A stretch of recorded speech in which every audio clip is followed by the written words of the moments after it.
తెలంగాణ మంత్రి కొండా సురేఖపై బీజేపీ నేత భానుప్రకాష్ రెడ్డి తీవ్ర ఆగ్రహం వ్యక్తం చేశారు. రాముడి గురించి ఆమె శూర్పణఖలా మాట్లాడారని మండిపడ్డారు. వెంటనే హిందువులకు కొండా సురేఖ క్షమాపణ చెప్పి దేవాదాయ శాఖకు సురేఖ రాజీనామా చేయాలని డిమాండ్ చేశారు. హిందువుల దేవుళ్లను కించపరుస్తూ మాట్లాడిన మమతా బెనర్జీ, స్టాలిన్, కమ్యూనిస్ట్ పార్టీలు తాజా ఎన్నికల్లో ఓడిపోయారని గుర్తు చేశారు. దేశంలో ఇక మిగిలింది 6 రాష్ట్రాలే అని, త్వరలో తెలంగాణలోనూ కాషాయ జెండా ఎగురుతున్న ధీమా వ్యక్తం చేశారు.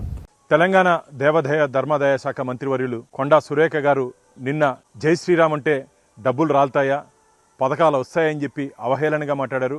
అమ్మ సురేఖ గారు, శూర్పణఖ మాట అన్నట్టు మీరు మాట్లాడారు.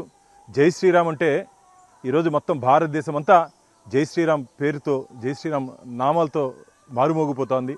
నిన్న జరిగినటువంటి ఎన్నికల్లో నీ మారగే మాట్లాడే మమతా బెనర్జీ, నీ మారగే మాట్లాడే స్టాలిన్, నీ మారగే మాట్లాడే కేరళలో హిందూ వ్యతిరేక విధానాలు, హిందూ దేవుళ్ళ గురించి అవహేళనగా మాట్లాడిన వాళ్ళందరూ చరిత్రహీనులుగా మిగిలిపోయారు. ఇంకా మిగిలింది దేశంలో 6 రాష్ట్రాలే. ఖచ్చితంగా రాబో రోజుల్లో మొత్తం భారతదేశం అంతా కాషాయమయం కాబోతున్నది. జై శ్రీరామ్ నినాదాలతో దేశం మొత్తం ముందుకు పోతూ ఉంటే మీరేదో మతపరమైనటువంటి అంశాలు లేవనెత్తి తద్వారా ఓటు బ్యాంకు రాజకీయాల కోసం లబ్ధి పొందాలని చెప్పి ఒక దుష్ట ఆలోచనతో మీరు ముందుకు పోతున్నారు. మీ ఆటలు సాగనేమో.